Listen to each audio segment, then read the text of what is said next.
नमस्कार दोस्तों। चिड़िया और पेड़ की कहानी। एक समय की बात है, एक राजा का राज्य था। राजा सुबह सुबह घूमने के लिए जाता था। जिस बगीचे में राजा घूमने के लिए जाता था उस पर एक चिड़िया रहा करती थी। एक सुबह राजा जब घूमने जा रहे थे तो उन्होंने देखा कि चिड़िया का घोंसला नीचे पड़ा है। राजा ने पास जाकर देखा तो उसमें 4 अंडे थे। उसमें से एक अंडा फूट गया था और उसमें से बच्चा बाहर निकल आया था। लेकिन गनीमत यह थी कि बच्चा सुरक्षित था। राजा ने उस घोंसले को वापस उस पेड़ पर रखवा दिया। कुछ दिन बाद सभी अंडों से बच्चे बाहर आ गए। उनकी माँ इतनी मेहनत करती थी कि कीड़े मकोड़े और भोजन लाकर उन बच्चों का लालन पालन कर रही थी। एक दिन राजा घूम रहे थे, उन्होंने देखा कि सारे बच्चे उड़ गए हैं लेकिन उसमें से एक बच्चा उड़ नहीं रहा है। राजा को बड़ा आश्चर्य हुआ। राजा उस पर नजर रखने लगे लेकिन बच्चा उड़ता नहीं था। राजा ने अपने सैनिकों से उस बच्चे को उड़ाने के लिए बहुत कोशिश करी लेकिन बच्चा उड़ना नहीं चाहता था।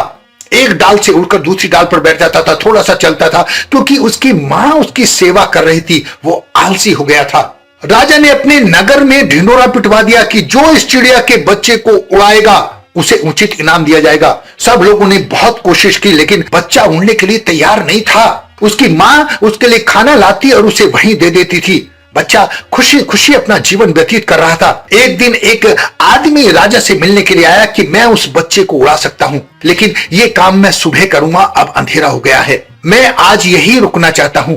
राजा ने उस व्यक्ति के रुकने का इंतजाम करवा दिया और सुबह देखा वो व्यक्ति भागा भागा राजा के पास आया कि महाराज देखिए बच्चा उड़ रहा है। राजा ने देखा तो उस पेड़ की सारी डालियां कटी हुई थी। राजा को बड़ा गुस्सा आया कि तुमने किसकी इजाजत से इस पेड़ की सारी डालियां काट दी। तब उस व्यक्ति ने हाथ जोड़कर कहा कि महाराज ये जरूरी था क्योंकि उस चिड़िया के बच्चे का आरामदेह जीवन यहीं से खत्म होना था। अगर हम इन डालियों को ना काटते तो वो एक डाली से दूसरी डाली पर बैठ जाता, उसे उड़ने का मौका नहीं मिलता। उसके मन में अपने प्रति, अपने जीवन के प्रति बहुत ही आलस आ गया था क्योंकि उसकी मां खाना ला देती थी, उसे किसी और चीज की जरूरत नहीं थी।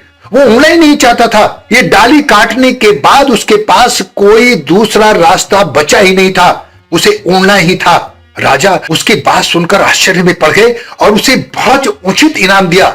दोस्तों, कहानी का लब्बो-लुबाब यही है कि हमें अपने काम में आलस नहीं करना चाहिए। हमें जो भी ड्यूटी मिली है, जो भी काम मिला है उसको अच्छे से करना चाहिए और ईमानदार जीवन जीने की कोशिश करनी चाहिए।